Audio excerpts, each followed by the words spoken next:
Hallelujah. আরেকবার আমাদের ঈশ্বর সুযোগ করে দিয়েছেন বাক্য জানার। প্রভুর ধন্যবাদ জানাই। সকলকে ভালো রেখেছেন, সুস্থ রেখেছেন, সকলকে মিলিত করেছেন।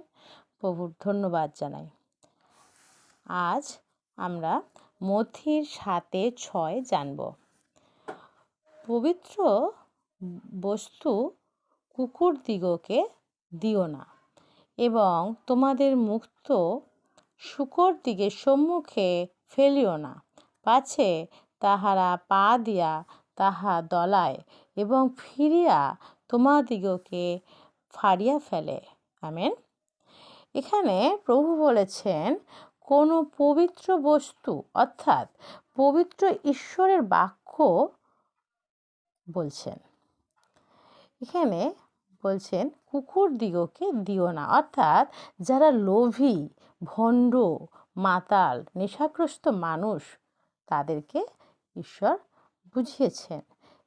এরা ঈশ্বরের বাক্যের অর্থ জানতে পারলেও অগ্রাহ্য করবে, এই বাক্যের কোনো মূল্য দেবে না, তাহলে সবই বেকার হয়ে যাবে। এরা এই বাক্য মেনেও চলবে না, আর মানবেও না, শুনবেও না। তাদের কাছে এগুলি অর্থহীন।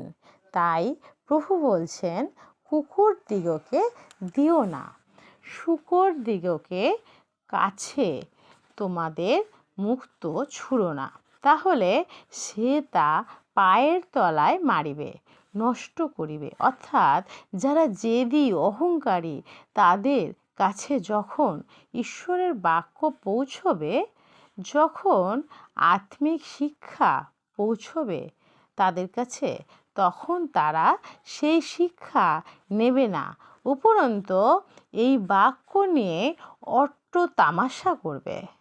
তারা বিশ্বাস করতে চায় না। উল্টে সেই অবিশ্বাসীরা কিভাবে ঈশ্বরের সন্তানদের কিভাবে আঘাত করবে, কিভাবে আক্রমণ করবে, সেই চিন্তা করবে। আমেন। আমি বিশ্বাস করি ঈশ্বর আমাদের এই বাক্যের মধ্য দিয়ে সকলকে আশীর্বাদ যুক্ত করলেন। সবাই ভালো থাকবেন। জয় যিশু।